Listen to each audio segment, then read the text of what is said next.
Welcome to Mr. Disturbing. Tonight, we're plunging into the dark heart of the Appalachians with some truly unsettling true horror stories. That'll keep you up all night. If you're brave enough, smash that like button and subscribe so you don't miss the next descent into fear. My name is Lucas. I am 35 years old, and I live in a small town near Harper's Ferry, West Virginia, nestled right in the heart of the Appalachian Mountains. I work as a forest ecologist, which means I spend a lot of time alone in the wilderness, studying the flora and fauna of these ancient mountains. The Appalachian region is beautiful beyond words, with its dense forests, winding rivers, and endless ridges that seem to touch the sky. But beneath that beauty lies a history steeped in mystery, fear, and a darkness that still lingers in the shadows of the trees. I grew up hearing stories, old tales from locals about strange disappearances, odd noises, and ghostly sightings. Most people dismiss them as folklore, but after what I experienced, I can no longer do that. It was late October, just before the first heavy snowfall. I was on a research expedition, cataloging rare moss species in a remote section of the forest near Seneca Rocks. The area is notorious for being rugged and difficult to navigate. Locals told me to avoid a particular ridge called Whispering Edge, a place said to be haunted by restless spirits and unexplained phenomena. I laughed it off as superstition. I was confident, experienced, and I had my GPS. I set out early one morning, backpack loaded with gear, heading toward the ridge. The air was crisp and cold, filled with the scent of pine and damp earth. As I climbed higher, the forest grew eerily silent. The usual sounds of birds and insects vanished. Even the wind seemed to hold its breath. Reaching the top of Whispering Edge, I was greeted by a breathtaking view, valleys cloaked in mist, the mountains rolling endlessly beyond. But something felt off. The atmosphere was thick with a strange energy, like the air itself was charged. I set up my equipment near a cluster of ancient oaks and began my work. Hours passed. As twilight descended, I noticed shadows shifting in the corner of my eye. At first, I thought it was the play of fading light, but the movements grew deliberate. Then I heard a faint whisper carried on the breeze, a language I couldn't understand, old and melodic, yet chilling. My skin prickled. I scanned the forest, flashlight in hand.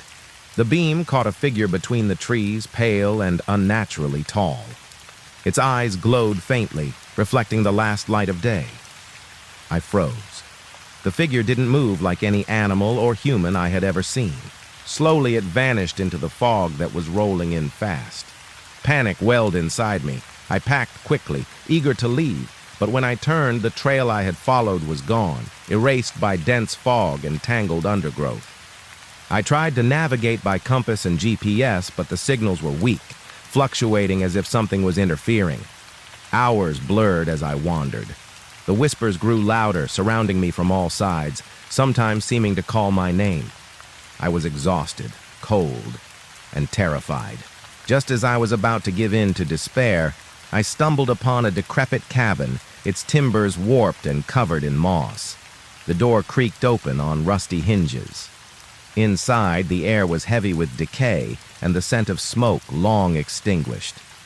On the walls were symbols carved deep into the wood, patterns that resembled ancient Native American petroglyphs I had studied, but twisted, darker, and more sinister. I found a tattered journal on a table. The pages spoke of rituals meant to protect the forest, but at a great cost. They warned of spirits known as the Forest Watchers, beings who punished those who disrespected the land. Suddenly, a cold breath brushed my neck. I spun, but saw nothing but shadows. Heart-hammering, I fled the cabin and ran blindly through the woods until the fog lifted at dawn. When I reached civilization, I was shaking, exhausted, and with deep scratches across my arms that hadn't been there before. I reported my experience to the local ranger station, but many dismissed it as fatigue or hallucination. Still, I couldn't forget what I saw or felt.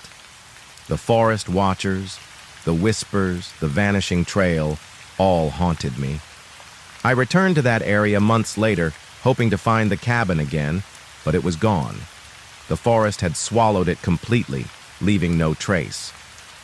Some say the Appalachian Mountains protect their secrets fiercely. I've since heard of others who vanished near Whispering Edge, some returning changed, others never at all. I can't say what I encountered, ghosts, spirits, or something older and darker. The mountains keep their mysteries. All I know is that sometimes when the wind rustles the leaves just right, I hear those whispers again calling me back. And I wonder, will I ever truly escape the shadow of the Appalachian Mountains? After that harrowing experience, I found myself unable to resist the pull of the mountains. Each day, the memories of Whispering Edge grew sharper, more vivid, etched into my mind like the carvings in that forgotten cabin. I pored over old maps, ancient texts, and tribal histories, desperate to understand what I had stumbled upon. The deeper I delved, the more I uncovered stories of the forest watchers, guardians said to be spirits of the land, neither malevolent nor benevolent, but fierce protectors who punished those who threatened the balance. Many legends spoke of travelers disappearing without a trace, lured by whispers or led astray by shifting trails that appeared and vanished at will. It became clear that the Appalachian Mountains were not simply a backdrop to history. They were a living entity with will and purpose. Months later, driven by a mixture of fear and fascination, I returned to the region with a small team of researchers. We set up camp near the edge of the forest, keeping our equipment ready to capture any anomalies. The first night was unsettling. The wind carried strange, mournful sounds that seemed too deliberate to be natural. Our cameras and recorders caught faint whispers, guttural tones blending with the rustling of leaves. As the hours dragged on, shadows danced just beyond the firelight, shapes indistinct but unmistakably watching. I thought I glimpsed figures slipping between trees, pale and silent. Sleep eluded me. Then, during a restless moment, I felt it. A presence pressing close, cold breath on my neck, an unseen weight making it hard to move. I turned, but again, only darkness met my eyes. In the morning, my team found strange symbols etched into our tent's fabric, markings none of us recognized but eerily similar to those from the cabin. None spoke of the encounter, but the fear was palpable. We left soon after, the forest seeming to exhale as we departed, the shadows retreating but not vanishing. Back in town, locals shared their own experiences, stories of sudden fogs, lost time, and unexplainable feelings of dread near Whispering Edge. Some spoke of hearing cries in the night, others of seeing lights that vanished when approached. I realized I was not alone in sensing the mountain's ancient presence. To this day, I carry the marks from that night, scratches that sometimes throb, as if alive. My dreams are haunted by the whispering voices and glowing eyes that watched me in the fog. The mountains wait, patient and eternal, guarding secrets older than any living memory. I do not know if I will ever fully escape their grasp, or if I even want to. Sometimes, when the wind blows just right through the ridges, I hear the faintest call, an invitation or a warning. The Appalachian Mountains are alive, and their mysteries are far from over.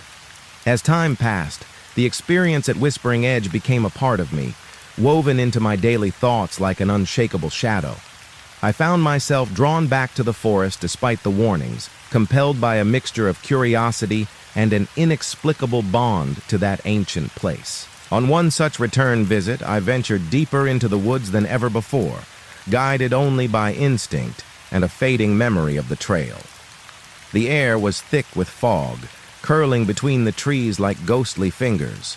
The silence was absolute. No bird calls, no rustling leaves, only the soft crunch of my footsteps on moss and fallen branches. Suddenly, I stumbled into a hidden clearing bathed in the eerie glow of bioluminescent fungi scattered across the ground. The light flickered, casting unnatural shadows that seemed to move independently. At the edge of the clearing stood a massive stone altar, covered in moss and ancient carvings. The symbols matched those I had seen before, symbols that seemed to pulse with a faint, otherworldly energy. As I approached, a low hum resonated through the air, vibrating in my chest and making my skin tingle. The forest seemed to breathe around me, alive and watching.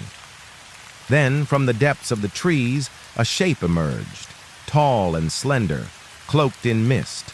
Its eyes, glowing softly like embers, fixed on me with an intensity that pierced my soul. I felt no fear, only a profound sense of awe and sorrow. It was as if this being carried the weight of countless centuries, guarding secrets I was never meant to know.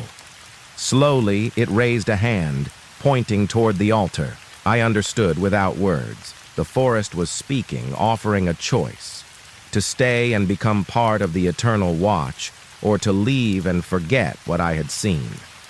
I hesitated, heart heavy.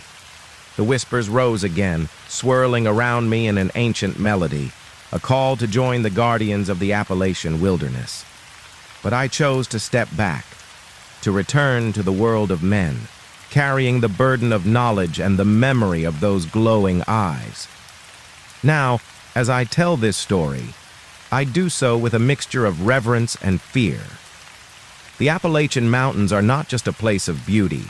They are a threshold, a living entity with secrets that defy explanation. And I know somewhere in those endless woods, the watchers remain, waiting patiently for the next soul brave or foolish enough to wander into their domain. I do not know if I will ever return, but the mountains call to me still, a whisper on the wind, a shadow in the corner of my eye. And sometimes, when the night is darkest, I wonder if the forest is waiting for me to come home.